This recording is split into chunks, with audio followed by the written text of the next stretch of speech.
All right, we got the 2010 $1,500 LR4 in the shop. Hopefully, looks like it's gonna be the last time, except for routine maintenance. What we're gonna do today is we're gonna put the skid plate back on. We left it off just to check for leaks and to clean the underbody. Pressure washed under there. We're gonna put it back on. Then we got some new clips so we can fix this grill.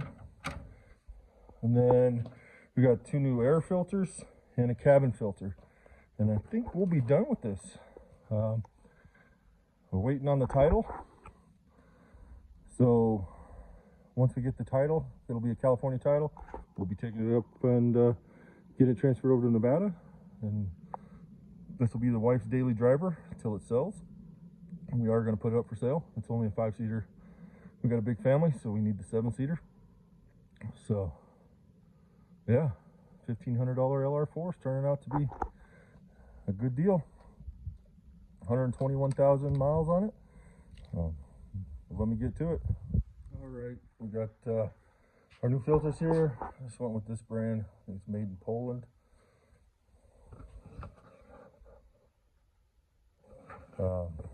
And there's 2 of them, 1 on each side. There's 6 screws on each air box, 3 on each side of the top. They definitely got it sealed up nice. True cold air intake, pulls it in from the fender. She actually pulls it in from the side vent over here. Just like the LR3 on the passenger side. This one just doubled it and put it on the driver's side as well with the vent. So we'll go ahead and swap these out and we'll be done with the air filters and we'll move on to fixing the grill. The air filters all buttoned up. Now we're gonna replace these clips. So I just bought a packet of 10 generic ones off of Amazon. So pull the grill and just gently push down on each one of these tabs. Break the plastic, just clean enough to do that. Now if the clips are in there, it wouldn't have fallen off like that. So here's what goes into the bottom. They had some metal things on there that weren't right. So yeah, this is where we need to put the tabs, right in those holes. So let me just check everything out and we'll snap them in. They just should snap in pretty straightforward. All right, just gonna make sure I get the right holes. Should be the bottom 2 if I remember right. So, yep, it's the bottom ones. So you just take your clip, snap it in, and we'll see about putting the grill on. So yeah, we just snapped it on there. Just line it up and then give it a good push. This one I pushed in and then lifted up on the plastic tabs slightly to make sure they were engaged. Definitely use the right tabs or clips. Like I said, this is what I used. Somebody had tried putting little metal ones that bite onto the grill plastic, kind of chewed up the grill plastic, so I had to clean it up for it to engage properly. But no more rattly grill. She's on there. All right, now we'll get the cabin filter put on and move on to the skid plate. All right, we are getting ready to do the cabin filter. Here's the one I got. It's just the man filter. It is a charcoal filter, so it'll remove odors. You open up your glove box. You see these little arms. You push it down slightly. Push the other side down. And there's your cabin filter. It's a clip on one side. See if I can do this and record. Push the clip in. This little cover comes off. Slide it to the door. And then there's your filter. Now you will pull it out. Let's see. Doesn't look that bad. So here's your airflow. It's saying airflow goes up. I think on the cover it tells you to. So we'll take a look. This looks like Man filter. It's not bad. I've seen them much worse. But I'd say you might have had it in backwards. Because it's saying airflow goes that way, but all the debris is on the top. So let me check. Okay, so we got our new filter in, and if you look at the picture here, it kind of shows you with the filter, without a filter. So the filter protects the fan, if you can tell by that picture, and the fan is below the filter, so that means the airflow goes towards the fan. So the old one was in wrong, backwards. You can see airflow pointing down now on the new one. And then if you're not sure, you can look in the box the new filter came in. It tells us there too, airflow down. So that's easy to go. We're gonna put the cover back in, close up the glove box. One less thing to do. Okay, so got the skid plate on, so we're all done. But I decided I wanted to do a suspension calibration. Just because it looks like the front lower control arms were replaced a few years back, and who knows if any other work's been done or if it was ever calibrated. So, you know, it gives me a chance to do a calibration on our Creator Elite. So we'll go ahead and do that and see if we can record it. I got my stand out. All right, let me get this fired up and we'll get this test started, or the calibration started. We'll see if I can record this and do it at the same time. We're gonna go to diagnose. We're gonna go down to Land Rover. Hit OK, should connect.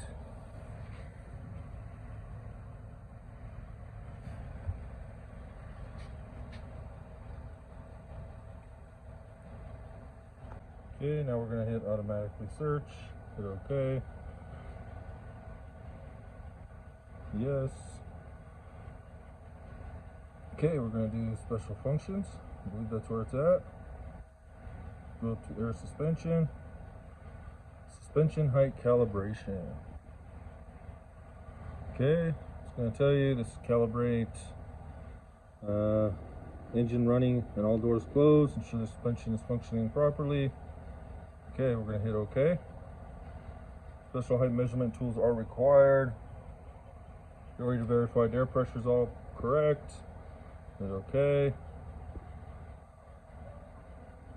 Start the engine, make sure nobody is in the vehicle and all doors are closed. And it should open the valves. Front and rear crosslink valves fully open. Okay. Use the following screen to enter suspension height calibration. Okay, it kind of even gives you a picture on how to calibrate it. Calibrate from the center of the wheel to the top of the wheel well.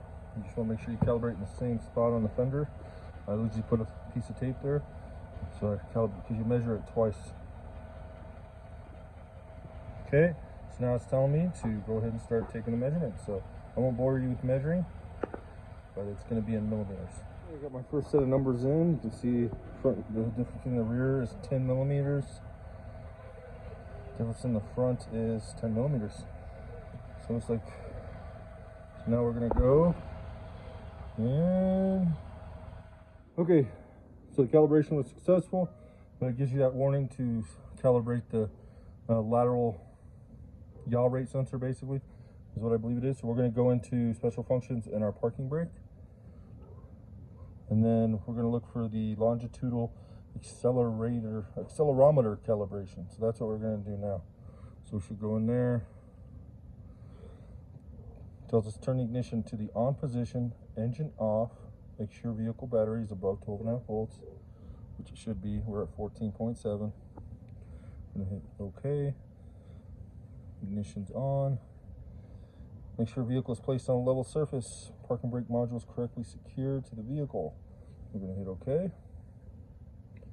So this should help with body roll control and stuff like that. So that was easy. Switch it to the off position. Okay, we hit OK.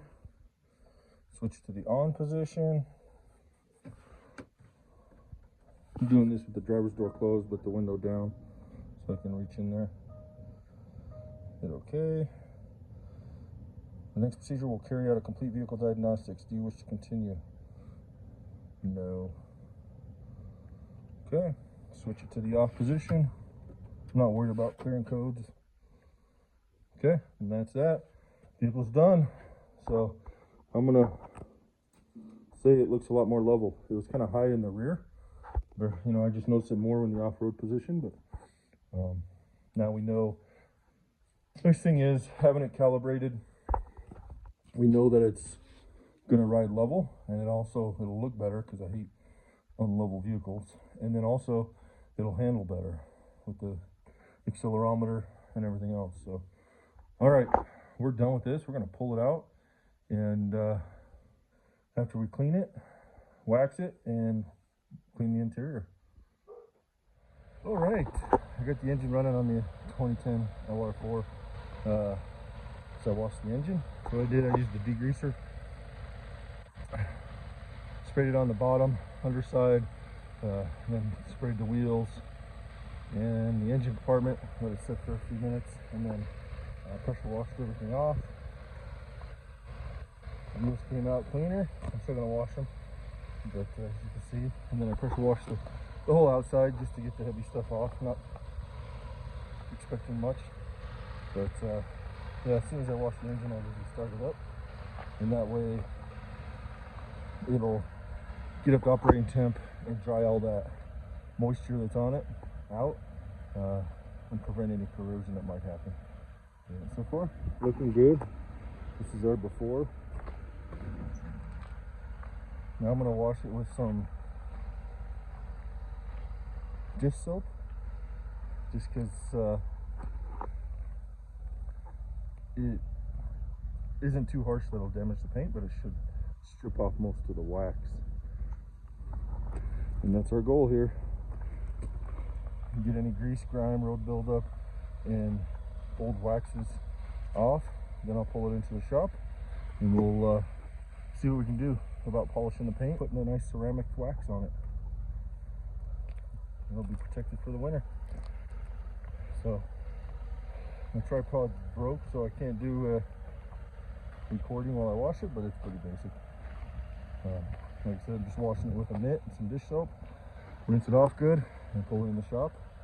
Might hand dry it to keep the water spots down, but it's nice sunny. It's almost like a summer / spring day today, so I'll take advantage of it, and we'll get this washed up, ready to wax. All right, so we just got done washing the Land Rover with dish soap. Again, you do not want to do this unless you plan on putting a coat of wax on it right afterwards, because it'll take any wax off. Don't think this had any wax, but overall the paint's in good shape. We do have a scuff on the fender flare, no dents, no other gouges or scratches through the paint. Hood's in good shape, no wax on it. Do need to polish the headlights. And while we're out in the sun, I'll show you the roof. So it should come out pretty good. It might be too far gone in several places, but we'll see what we can do with it. At the very least, we'll try to prevent it from getting worse. The glass is in really good shape.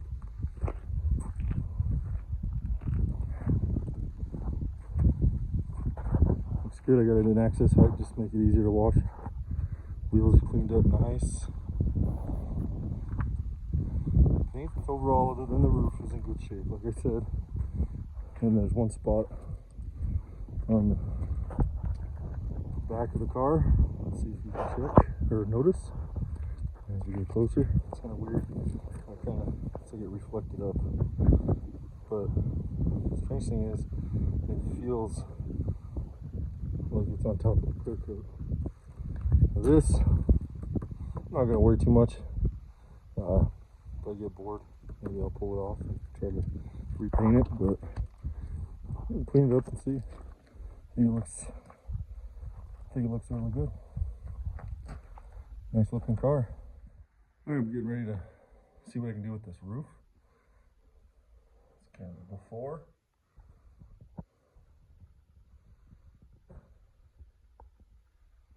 So, I'm going to give it a try, see what we can do. Alright, so you can see I did this passenger side, no wax, just ultra cut compound, like a heavy rubbing compound. You can kind of see, can't recover all the paint, it's too far damaged, but it's definitely an improvement. We'll see here, get some wax on it. There's some above. So you're gonna see these little spots, I can't get rid of them. It's actually damage to the clear coat or paint. It's not really a clear coat peel, which is surprising, but I'm using a heavy cut polishing compound, more like a rubbing compound. So that means an improvement. It's taken all that oxidation off, so it does look better. It's not going to be perfect, but then I'll get a good heavy ceramic wax on there. At least we know it won't get any worse. So I'm going to do the other side, the other half, and then I'll do up here along the side these rails. These are just oxidized. I think these will clean up nice. They still look shiny in the camera, but I can see a little bit of oxidation. So yeah, I'll finish this. I got to do the back door, and then the headlights, and then we'll wax everything and pull it out in the sunlight and see what she looks like. It's like a metallic gray. It's really cool. All right, let me get back at it.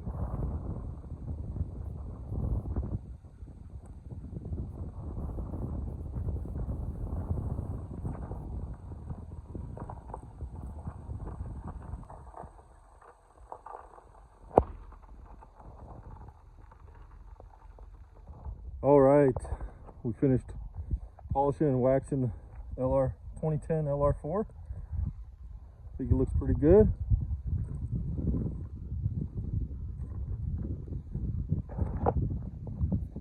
Paint was in good shape except for on the roof.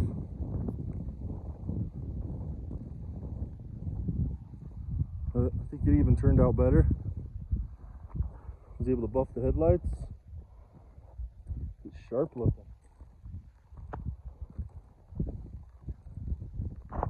Give it a walk around, then we'll get up close.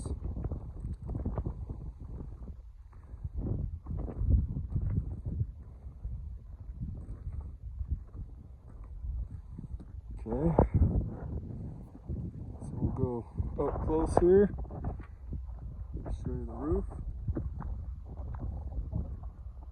You can see it's not perfect, but at least it won't get any worse.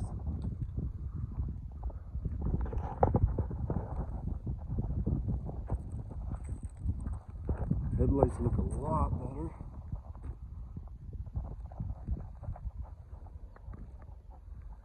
And the roof isn't too bad either. At least it's protected. Alright. Now we'll just finish off the interior.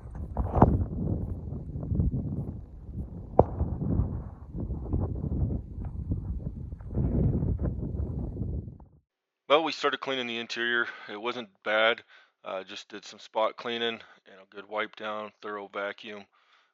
But it was getting dark. We did it at the evening. So we didn't get very good light to do any recording. But this is the walk around, I guess. Everything tidied up. Like I said, the car was in really good shape. Just a little bit of spot cleaning on the carpet. No damaged materials on the inside. But she cleaned up really nice. We're very happy with it.